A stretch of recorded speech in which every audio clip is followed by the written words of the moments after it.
Assalamualaikum warahmatullahi wabarakatuh. Selamat siang, perkenalkan nama saya Widi Kusuma, dosen tetap di Prodi Pendidikan Kepelatihan Olahraga, Fakultas Pendidikan Olahraga dan Kesehatan, Universitas Pendidikan Indonesia. Saya telah mengabdi sebagai dosen selama 6 tahun dari tahun 2020.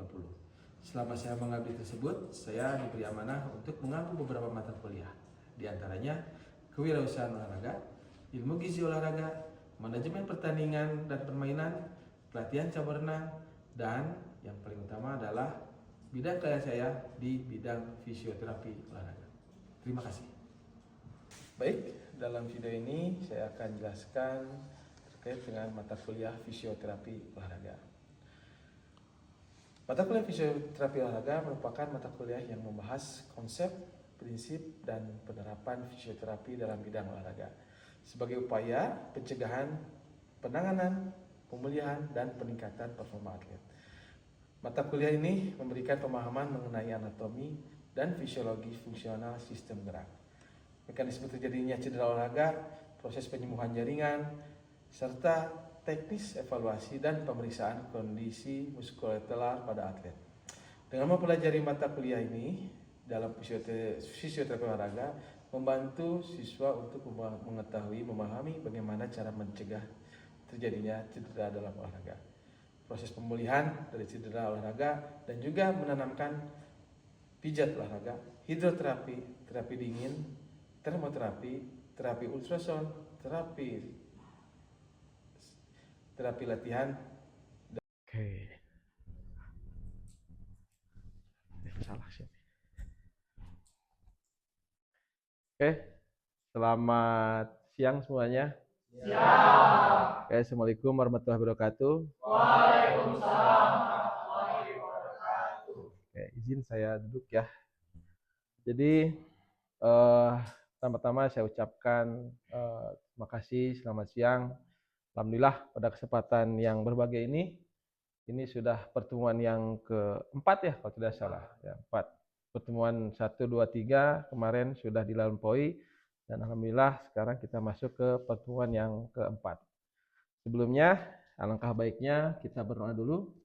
Berdoa agar perkuliahan ini diberikan manfaat, agar perkuliahan ini juga diberikan suatu pencerahan juga buat teman-teman semua yang ingin mempelajari lebih dalam terkait dengan mata kuliah fisioterapi.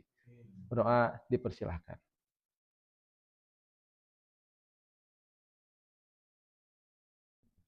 Berdoa selesai. Sebelumnya saya izin untuk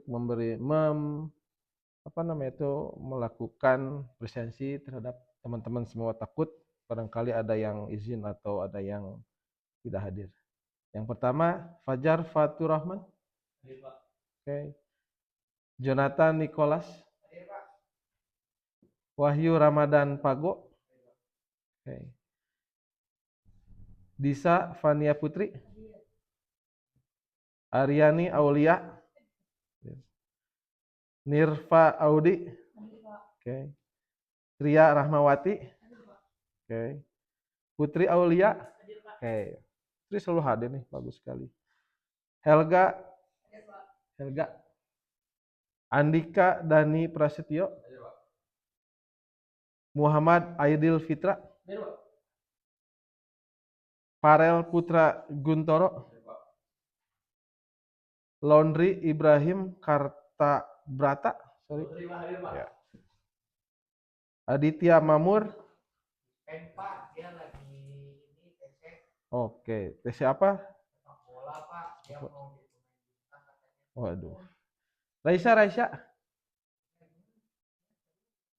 Tadi ngasih surat ke saya, dispen juga katanya. Oke, Pak. Jadi dispen ya. Jadi dari total 15, 2 orang dispen ya.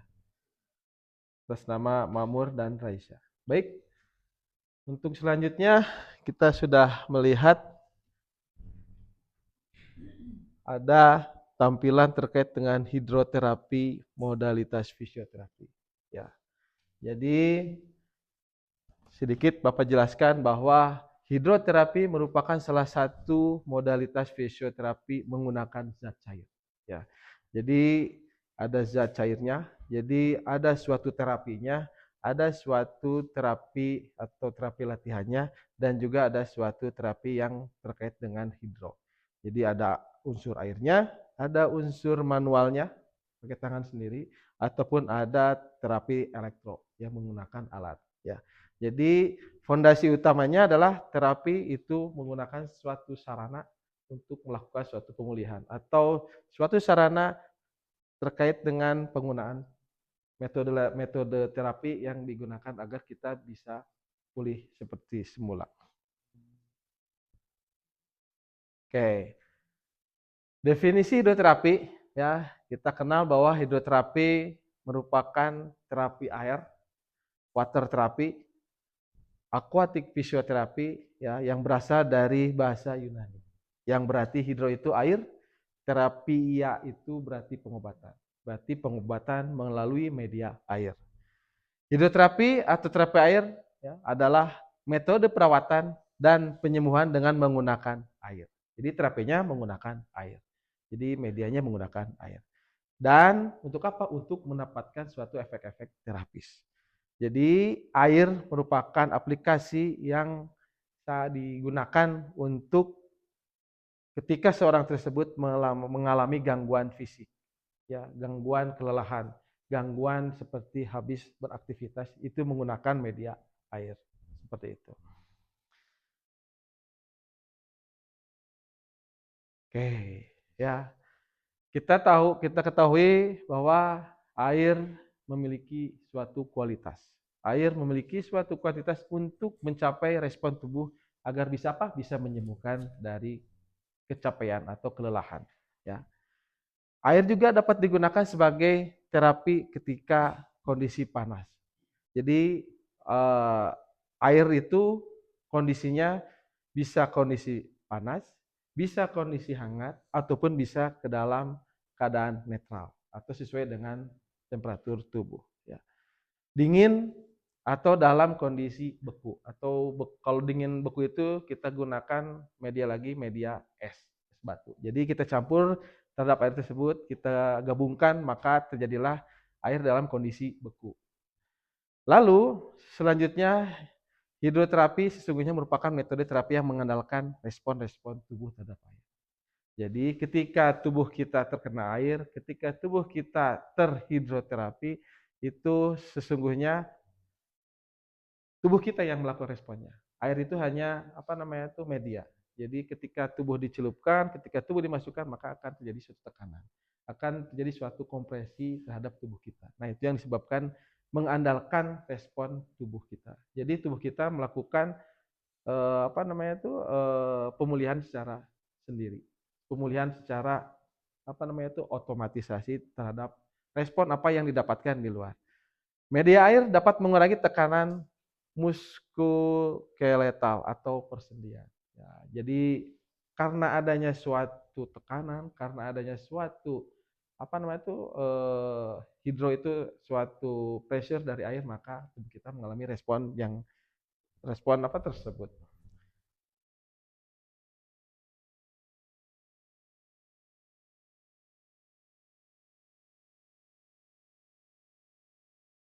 Oke, ini terkait dengan, ya, kita ketahui bahwa tubuh kita pasti mengeluarkan suatu aura, atau tubuh kita juga mengeluarkan suatu suhu temperatur. Jadi yang jelas temperaturnya bervariatif, temperaturnya bisa hangat, bisa pula dingin, bisa pula hangat dingin, ya, berarti dua itu, bisa hangat dan bisa dingin, ataupun ya panasnya panas tertentu sesuai dengan kondisi tubuh kita. Model transfer panas atau transfer panas dengan kontak, ya, langsung, ini bisa seperti halnya kita memegang suatu minuman kaleng. Ketika kita pegang minuman kaleng tersebut yang berasal dari kulkas tentunya, itu akan terasa dingin. Nah, itu adalah model suatu transfer panas. Jadi kita menyesuaikan dengan suhu yang ada di luar. Selanjutnya konversi, ya. Transfer panas dengan sirkulasi melalui medium temperatur yang berbeda. Ini seperti kita mandi seperti kita berendam, seperti kita terkena air itu akan menyesuaikan tubuhnya.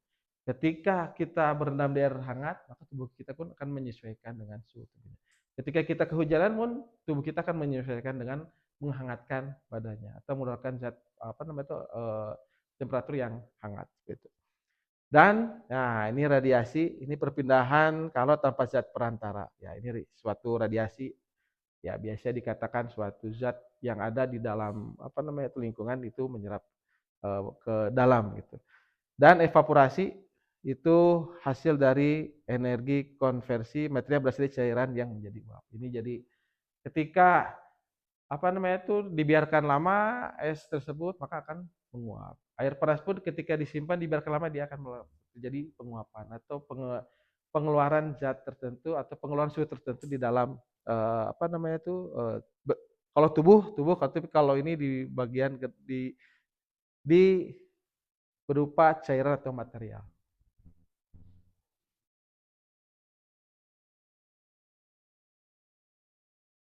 Nah, ini jadi hidroterapi ya. Jadi bagaimana tubuh kita dimasukkan ke dalam tabung ya, tabung yang berisi air ya. Ini memiliki hukum Archimedes atau memiliki hukum gaya apung. Ketika ya sebenarnya kalau tubuh dimasuki ke dalam air biasanya tenggelam ya seperti itu ya. Jadi tapi ketika tempat tersebut tidak begitu besar ya, mungkin kalau kita anggapan kita adalah ada suatu tong besar, ketika kita celupkan maka kita akan merasa terapung. Itu berdasarkan hukum Archimedes ya. Jadi fungsi apung itu atau tekanan air itu ketika tubuh dimasukkan akan terjadi suatu tekanan atau akan terjadi suatu kompresi terhadap bagian tubuh kita. Kita tahu ketika kita loncat ke air ataupun kita berendam pasti akan ada sesuatu yang tertekan. Apalagi ketika kita turun sampai dengan sebahu maka akan terjadi kompresi terhadap paru-paru kita. Ya, itu yang disebut dengan dekompresi. Kenapa kita bisa mengapung? Karena kita memiliki kandungan oksigen di dalam tubuh kita yang membuat badan kita menjadi terapung.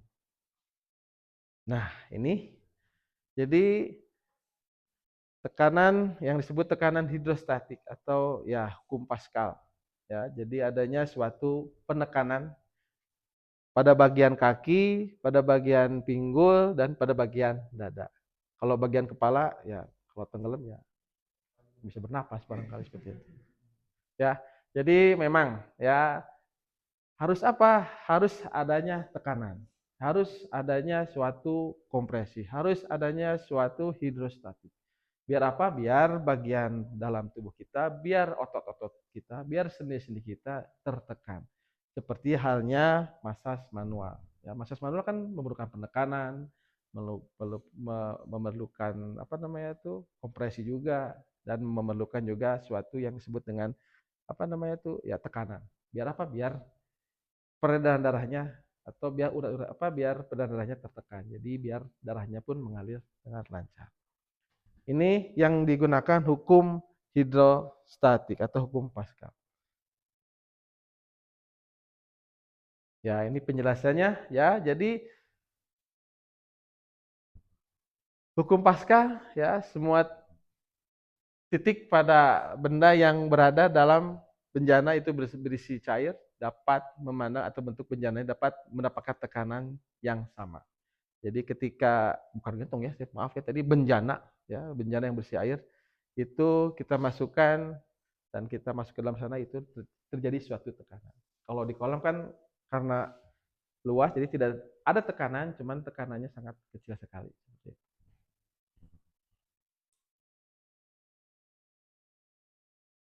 Ya, ini kita lihat bagian-bagian ya, bagian-bagian yang memang secara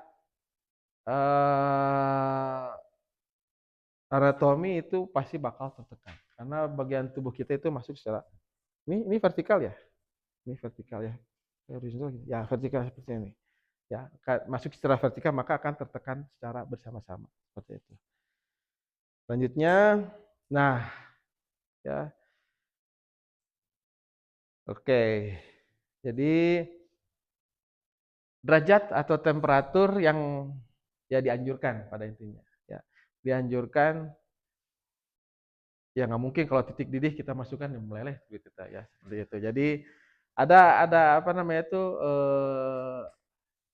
kriteria atau ada batasan ketika kita akan melakukan suatu hidroterapi. Jadi nggak seolah kita masak air lalu dimasukkan ke dalam apa namanya itu bejana lalu kita masuk ya nggak seperti itu tapi ada prosesnya. Jadi proses itu akan berangsur air itu air panas berangsur-angsur di apa namanya itu diganti dengan air yang lebih dingin. Jadi apa namanya itu berangsur airnya dingin dan diulang secara berkelanjutan. Jadi ya ini kalau kita lihat bisa dilihat bahwa ada titik didih air itu 100 derajat Celcius itu mungkin bisa mengelupas kulit. Ya, jadi ada ketika panas ya ketika sangat panas, panas ini hangat, hangat kuku, dingin, dingin dan ada titik buku air itu 0, derajat. Jadi ini patokan atau ada panduan ya ketika kita akan melakukan suatu hidromassage. Jadi dari titik didih yang paling tinggi diturunkan ke dalam yang hangat, diturunkan lagi kita ke yang dingin dan diturunkan lagi ke yang lebih dingin lagi. Jadi berangsur seperti itu.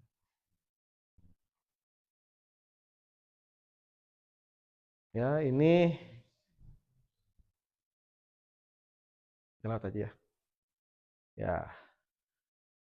Jadi memang ketika kita apa namanya itu melakukan suatu proses hidromassage ada yang dinamakan efek fisiologis air. Efek fisiologis air dari muskoloskeletal, susah juga ya. Muskoloskeletal itu bisa mengurangi pembemanan sekitar 70% di dalam tubuh. Jadi ketika tubuh di dalam itu terjadi apa namanya itu pembebanan, bisa mengurangi pembemanan. Meningkatkan suplai darah pada otot, jelas ya. Pasti ketika tubuh masuk ya, ketika ke dalam air efeknya akan pada otot ya. Lalu ya penguatan otot. Ketika kita masuk ke dalam bencana maka otot pun akan terasa seperti di press, seperti dipijat, seperti di apa namanya itu? Ya dipijat seperti itu, ya dipijat. Dari kardiovaskuler ya meningkatkan sirkulasi vena. Ya, meningkatkan sirkulasi vena, meningkatkan cardiac output ya. Lalu menurunkan denyut jantung dan tekanan darah ketika diganti dengan air dingin. Kalau dengan air hangat pada saat masuk maka kan denyut itu akan berpacu. Tapi ketika setelah apa namanya itu seiring dengan waktu diganti dengan air dingin, proses hidromassage maka akan ada apa namanya itu penurunan denyut jantung. Nah, ini ada sedikit apa namanya itu metode atau metoda atau aplikasi terkait dengan hidroterapi. Ya. Jadi memang banyak sekali ya metode, aplikasi atau apa namanya itu model terkait dengan hidroterapi. Ada pool terapi, ada pool exercise, ada underwater exercise, ya. Lalu ada ice terapi, ya, terapi es, kompres. Lalu ada water bath atau rendam dan juga ada whirlpool. Ya, jadi banyak sekali model-modelnya. Kenapa hidroterapi itu dianjurkan? Ya karena memang efeknya ada pengaruhnya. Kenapa hidroterapi dipergunakan? Ya memang memerlukan area yang sangat luas juga.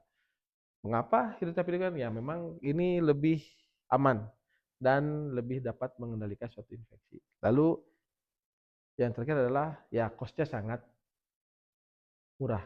Cost-nya sangat apa namanya itu ya intinya murah, meriah dan massal seperti itu. Dan kita ketahui bahwa ada apa namanya itu ya model-model Jadi ini model-model terkait dengan bukan hidroterapi tapi penggunaan airnya itu tersendiri yang dapat digunakan untuk melakukan suatu kompres. Ya. Bisa kompres panas atau bisa kompres dingin. Jadi alat yang dipakai itu ada alat apa namanya itu hydrocooler pack atau cooler pack yang isinya itu sebenarnya air tapi air yang dibuat seperti gel. Jadi dia bisa dihangatkan, bisa juga dibekukan. Jadi alat yang disebut dengan hot atau cold pack. Selanjutnya ada juga yang disebut dengan ya ini kompres sederhana.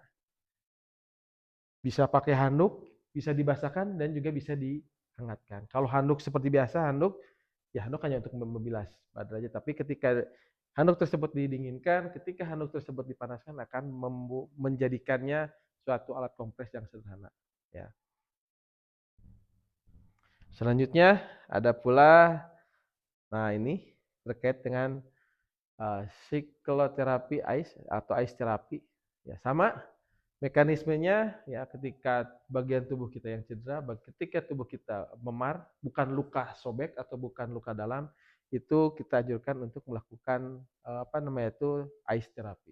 Bisa ditempel, bisa dicelupkan ataupun bisa dilakukan secara apa namanya itu ya apa namanya itu dibalut menggunakan cairan atau gel.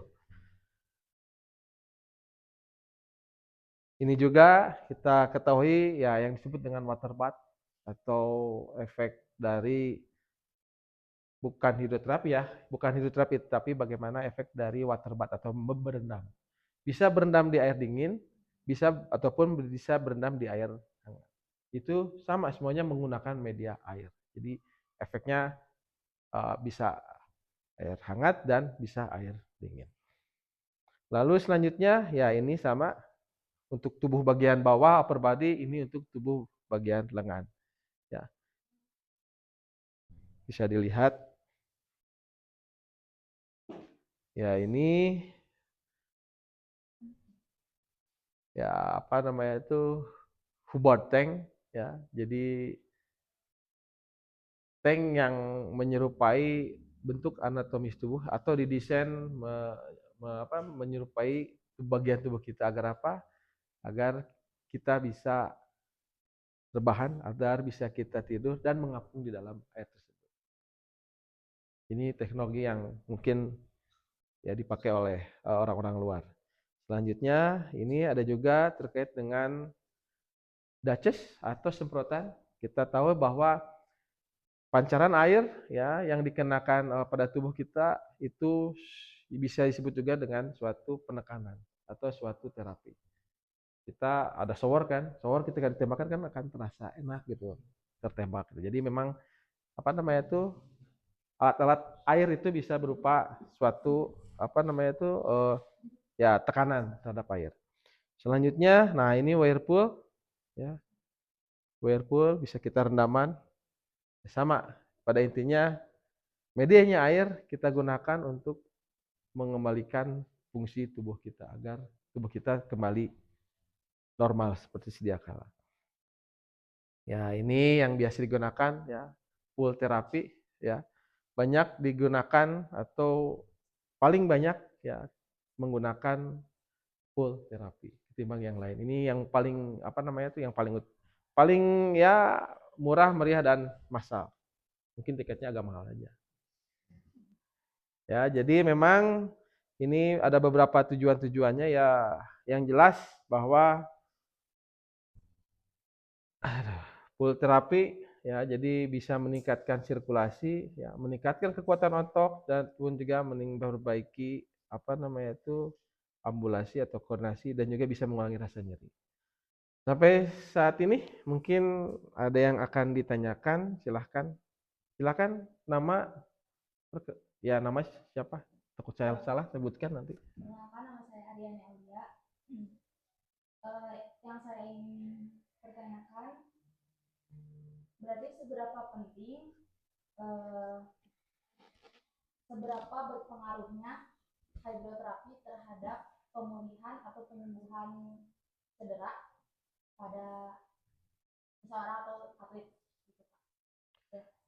Oke, terima kasih Saudari Arin ya, Arin. Oke, Arin. Ya, bagus sekali ya pertanyaannya bahwa seberapa penting ya memang untuk kasus apa namanya itu kasus-kasus yang memang bisa ditangani secara apa namanya itu hidromasa atau hidroterapi itu sangat bermanfaat. Tetapi ketika kasus tersebut mungkin sudah apa namanya itu dalam ya kayak ada robek, kayak ada putus itu mungkin ya harus penanganan yang lebih khusus. Cuman hidroterapi ini adalah suatu media. Hidroterapi ini adalah suatu alat atau suatu upaya ya dari media air agar apa? Agar tubuh kita jadi pulih dengan seketika.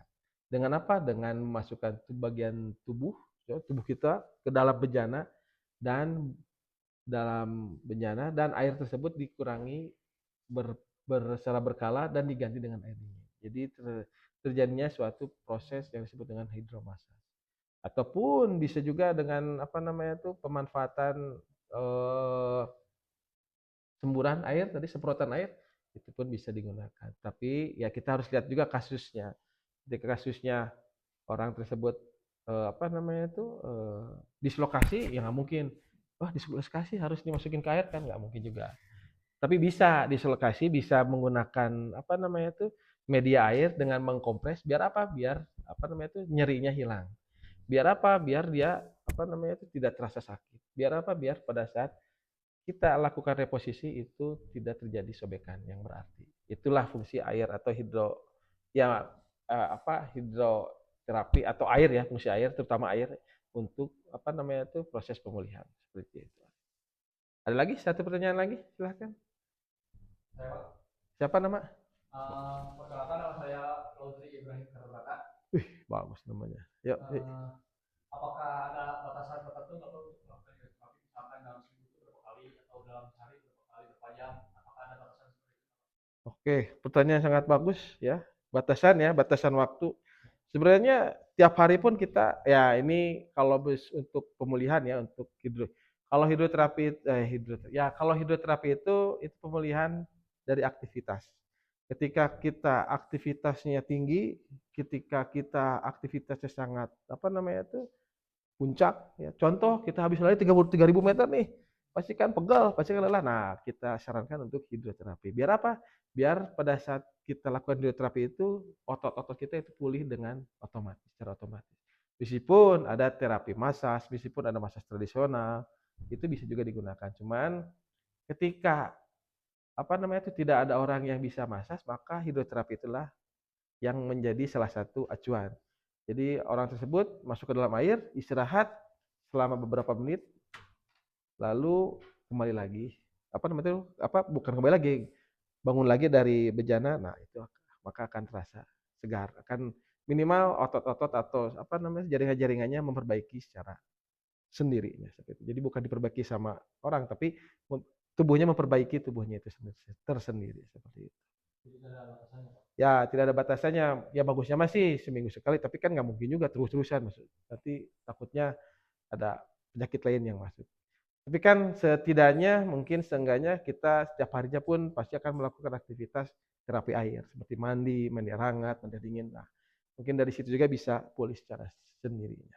Baik, seperti itu. Cukup? Oke. Terima kasih teman-teman semua. Alhamdulillah ya.